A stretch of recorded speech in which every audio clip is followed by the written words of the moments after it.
حج کے ارکان کتنے دنوں پر مشتمل ہے؟ 5۔ پہلا کون سا ہے؟ 8، دوسرا 9، تیسرا 10، 11 اور 12۔ یہ 5 ایام آپ نے یاد رکھنے ہیں، 8 ذوالحجہ، 9 ذوالحجہ، 10 ذوالحجہ، 11 ذوالحجہ، 12 ذوالحجہ میں 8 ذوالحجہ کا دن ہم نے گزارنا ہے مینا میں۔ وہاں پڑھیں گے 5 نمازیں، 5 نمازیں مینا میں پڑھنا سنت ہے۔ اور پہلی نماز ہوگی ظہر، پہلی کون سی پڑھیں گے؟ پھر عصر، پھر مغرب، اگلی عشاء اور پھر فجر۔ یہ فجر کی نماز ہم ادا کریں گے تو یہ کون سی تاریخ ہو جائے گی؟ 9 ذوالحجہ۔ شاباش۔ اچھا 9 ذوالحجہ کا دن it's the most important day of حج، یعنی اگر آپ کو کوئی کہتا ہے کہ حج کس دن ہوتا ہے، حج ہوتا ہے 9 ذوالحجہ کو، یاد رکھیے گا حج کا دن کون سا ہے؟ 9 ذوالحجہ۔ یہ وقوف عرفہ یہ حج کا رکن اعظم ہے، دا موسٹ امپورٹنٹ رکن آپ کہہ لیں۔ حج کے 3 فرائض ہیں، احرام پہننا، نیت کرنا اور طواف الزیارہ، لیکن رکن اعظم ہے وقوف عرفہ۔ تو وقوف عرفہ جو ہے یہ موسٹ امپورٹنٹ ڈے ہے۔ 9 ذوالحجہ کا دن آپ نے عرفات میں گزارنا ہے۔ اچھا اب 9 ذوالحجہ عرفات میں جب آپ پہنچیں گے تو وقوف عرفہ کا جو وقت شروع ہوتا ہے، جب جس کو کہیں کہ عرفات کے دن کا وقوف کا وقت شروع ہوتا ہے، جب ظہر کا وقت شروع ہوتا ہے نا تو یہ وقت شروع ہو جاتا ہے۔ سبحان اللہ۔ جیسے ہی ظہر کا وقت شروع ہوا، جتنے لوگ عرفات میں احرام کی نیت کے ساتھ موجود ہیں وہ سب کے سب حاجی ہو جاتے ہیں۔ لیکن عرفات سے غروب آفتاب تک نہیں نکلنا، جب تک غروب آفتاب مغرب کا ٹائم نہ ہو جائے آپ نے عرفات نہیں چھوڑنا، جو اس سے پہلے نکل جاتا ہے اس پر دم ہو جائے گا۔ تو یاد رہے ظہر کے وقت میں ظہر پڑھنی ہے، عصر کے وقت میں عصر پڑھنی ہے، اپنے اپنے خیموں میں پڑھیں یا جماعت کر لیں اور وہاں عبادت کریں، دعائیں کریں۔ غروب آفتاب سے پہلے پہلے عرفات کو نہیں چھوڑنا ہے۔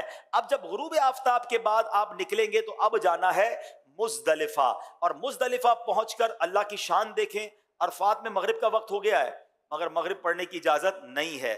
اچھا مزدلفہ میں بھی مغرب اور عشاء پڑھیں گے مگر عشاء کا وقت شروع ہو جانے کے بعد پڑھیں گے، یعنی عشاء کا وقت شروع ہو گیا اب مغرب اور عشاء پڑھیں گے، اور اس کو ملا کر پڑھنے کا طریقہ یہ ہے کہ مغرب کے پہلے فرض پڑھیں گے، پھر عشاء کے فرض پڑھیں گے، پھر مغرب کی نوافل، مغرب کی سنتیں اور نوافل، پھر عشاء کی سنتیں وتر وغیرہ ادا کیے جائیں گے۔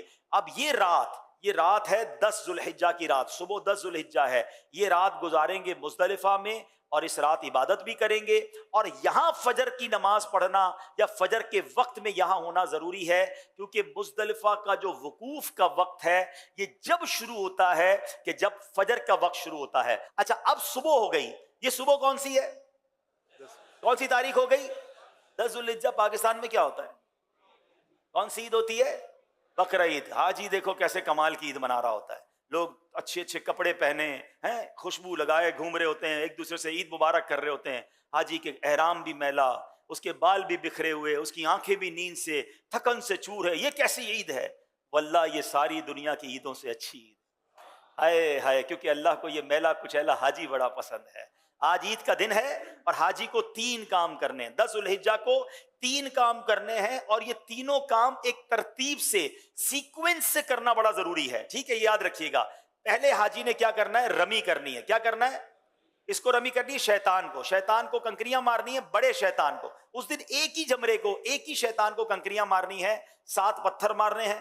رمی کرنے کے بعد حاجی نے کیا کرنی؟ قربانی۔ کیا کرنی ہے؟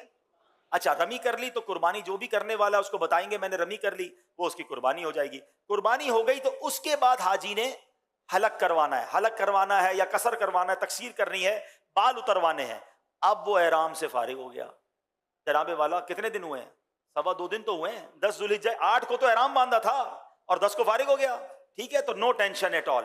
اب ساری پابندیاں ختم ہو گئی ہیں احرام کی، خوشبو بھی لگائیں، سلے ہوئے کپڑے بھی پہنے، انجوائے کریں۔ صرف ایک پابندی باقی ہے جو مرد و عورت کی پابندی ہے۔ اب جب طواف الزیارہ کر لیں گے وہ پابندی بھی ختم ہو جائے گی، تو ٹینشن احرام کی نہیں لینی ہے۔